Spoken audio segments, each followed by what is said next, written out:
Buenos días. El día de hoy presento el tema de compuestos inorgánicos como donadores de electrones. Mi nombre es Aranza Yanetsi Hernández Ramírez. Me encuentro inscrita a la carrera de Ingeniería Bioquímica en el Instituto Tecnológico Superior de Misante. Esta presentación es parte de la materia de microbiología, bajo la asesoría del docente Arturo Cabrera Hernández. Bien, los organismos que obtienen la energía de la oxidación de los compuestos inorgánicos, algunos quimiolitótrofos, crecen como mixótrofos, lo que significa que pueden obtener energía de la oxidación de un compuesto inorgánico. Estos necesitan compuestos orgánicos como fuente de carbono. Bien, para tener una mejor idea debemos de saber qué son los quimiolitótrofos. Estos son capaces de utilizar compuestos inorgánicos reductores como fuente de energía. Este proceso se logrará a través de la oxidación y la síntesis de ATP. La mayoría de los quimiolitótrofos conocidos son capaces de fijar el dióxido de carbono a través del ciclo de Calvin. También tenemos diferentes tipos de quimiolitótrofos, como es el azufre, el amonio, nitratos e hidrógenos. Bien, donadores inorgánicos y generación de ATP. Los quimiolitótrofos pueden utilizar muchas fuentes naturales de donadores inorgánicos de electrones, tanto geólicas como biológicas y antropogénicas, es decir, resultantes de la actividad humana. Se debe tener en cuenta que la actividad volcánica es una fuente importante de azufre reducido, principalmente sulfuro de hidrógeno y azufre fundamental. La agricultura y la minería añaden donadores inorgánicos de electrones al ambiente, sobre todo los compuestos de nitrógeno y hierro ferroso, como podemos observar en la imagen. Cómo es que entra la actividad volcánica en minerales y también la agricultura a los suelos. Bien, energética de la quimiolitotrofía. La quimiolitotrofía es un tipo de metabolismo en la cual la energía se obtiene de la oxidación de compuestos inorgánicos. Esta, en mayoría de los organismos quimiolitótrofos, son también autótrofos. Bien, la quimiolitotrofía tiene dos funciones importantes. Uno, generación de la energía de ATP y la generación potencial reductores de NAT. Podemos encontrar microorganismos que hacen respiración aerobia y otros que hacen respiración anaerobia. En la respiración aerobia, los electrones provenientes de los donadores posibles llegarán al oxígeno en función del clonado de electrones. Este a su vez dará un producto a otro. Los electrones pasarán por la cadena de transporte de electrones antes de llegar al oxígeno. Así se producirá el bombeo de protones y se generará la fuerza. Se encontraron algunos microorganismos que realizan este metabolismo: hongos, bacterias, protozoos y arqueas.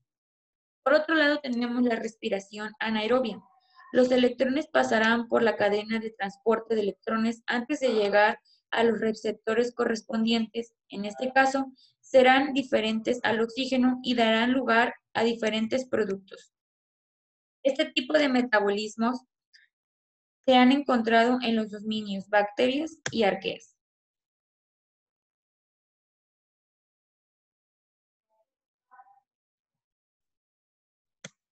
Bien, la quimiolitotrofía.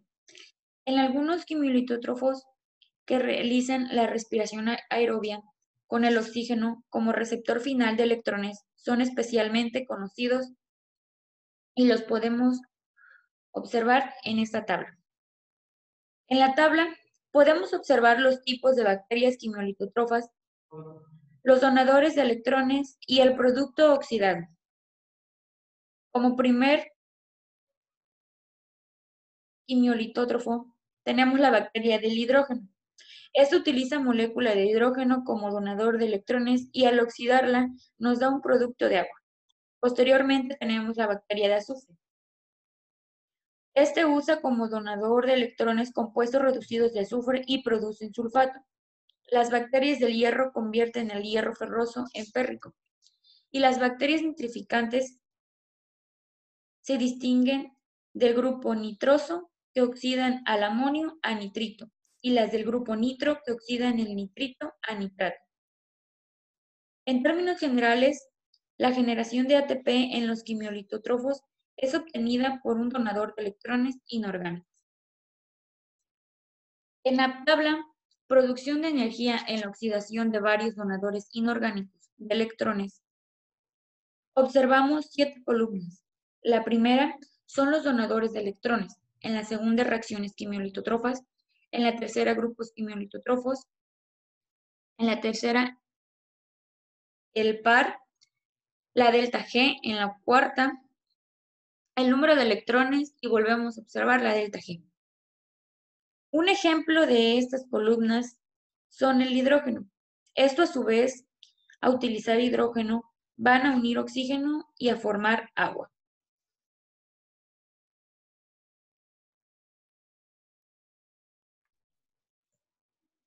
Posteriormente observamos unos ejemplos de la tabla mencionada. En este caso vamos a mencionar la oxidación y la reducción. Como podernos darnos cuenta, el hidrógeno trabaja con 0. Posteriormente, el oxígeno trabaja con -2. Sin embargo, tenemos un oxígeno molecular, el cual trabaja con 0. Posteriormente, del otro lado de la reacción, nos daremos cuenta que el hidrógeno trabajará con +1 y el oxígeno trabajará con -2. Bien. Sabemos que el número atómico del oxígeno es 8. El neutro tendremos en el núcleo 8 protones positivos y en la periferia tendremos 8 electrones negativos. Así nos dará 0, o sea, estará estable. Posteriormente, tenemos en el núcleo 8 protones positivos y en la periferia tendremos 10, ya que trabaja con -2. Eso significa que ganó 2 electrones. Sin embargo, el hidrógeno, para que esté neutro, debemos de tener un protón en el núcleo y en la periferia debemos de tener un electrón. Sin embargo, del otro lado de la reacción tenemos un protón positivo y en la periferia tendremos una pérdida de un electrón. Esto quiere decir que uno se oxida y otro se reduce. En este caso, el oxígeno gana. Esto quiere decir que se reduce. Y el hidrógeno pierde electrones. Esto quiere decir que se oxida. Posteriormente tenemos otro ejemplo del cual uno se oxida y el otro gana. Como podemos dar cuenta, el azufre pierde y el oxígeno gana. Bien, una información se sacó del libro de Biología de los Microorganismos, al igual que cierto apoyo didáctico. Muchas gracias.